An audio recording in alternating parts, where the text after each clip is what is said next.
కార్తీక పురాణము 17వ అధ్యాయము. అంగీరసుడు చేసిన జ్ఞానబోధ. ఓ మునిశ్రేష్ఠులారా, ఓ ధనలోభి, మీకు కలిగిన సందేహాలకు సమాధానము చెప్పుతున్నాను, శ్రద్ధగా వినండి. కర్మవలన ఆత్మకు దేహధారణ కలుగుతున్నది, కావున శరీర ఉత్పత్తికి కర్మ కారణమగుచున్నది. శరీరధారణము వలన ఆత్మ కర్మను చేయును కనుక కర్మ చేయుటకు శరీరమే కారణము. స్థూల సూక్ష్మ శరీర సంబంధము వలన ఆత్మకు కర్మ సంబంధము కలుగునని పూర్వము పరమేశ్వరుడు పార్వతీదేవికి చెప్పాడు. దానిని మీకు నేను చెప్తాను, వినండి.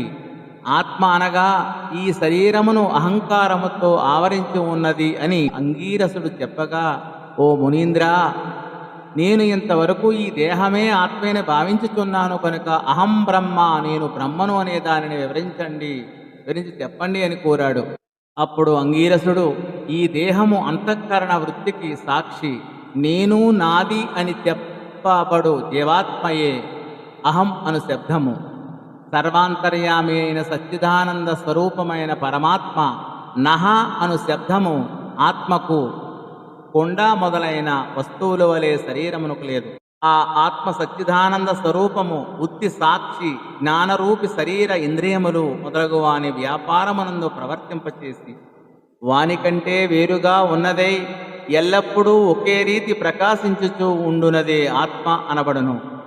నేను అనునది శరీర ఇంద్రియాలలో కూడా నామరూపంలో ఉండి నశించునవియే కాక ఇట్టి దేహమునకు జాగ్రత్త స్వప్న సుషుప్త వ్యవస్థలు స్థూల సూక్ష్మకారాది శరీరములను మూడింటి అందును నేను నాది అని వ్యవహరించేదే ఆత్మయని గ్రహించవలను. ఇనుము సూదంటూ రాయిని అంటిపెట్టుకొని తిరుగునట్లు శరీర ఇంద్రియాలు దేనిని ఆశ్రయించి తిరుగుచుండునో అదే ఆత్మ.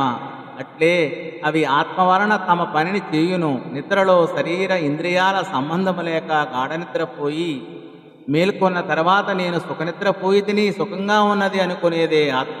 దీపము గాజుపుడ్డులో ఉండి ఆ గాజును ప్రకాశింపచేయునట్లే ఆత్మ కూడా దేహేంద్రియాలను ప్రకాశింపచేయుచున్నది. ఆత్మ పరమాత్మ స్వరూపము అగుట వలన దాని ద్వారా స్తుతులు ఇష్టమగుచున్నారు. అట్టి విశేష ప్రేమాస్పదమగు వస్తువు ఏదో అదే పరమాత్మ అని గ్రహింపుము. తత్వమసి మొదలైన వాక్యములందరి త్వం అను పదమునకు కించిత్ జ్ఞాత్వాది సశిష్టమందు జీవాత్మయని అర్థం.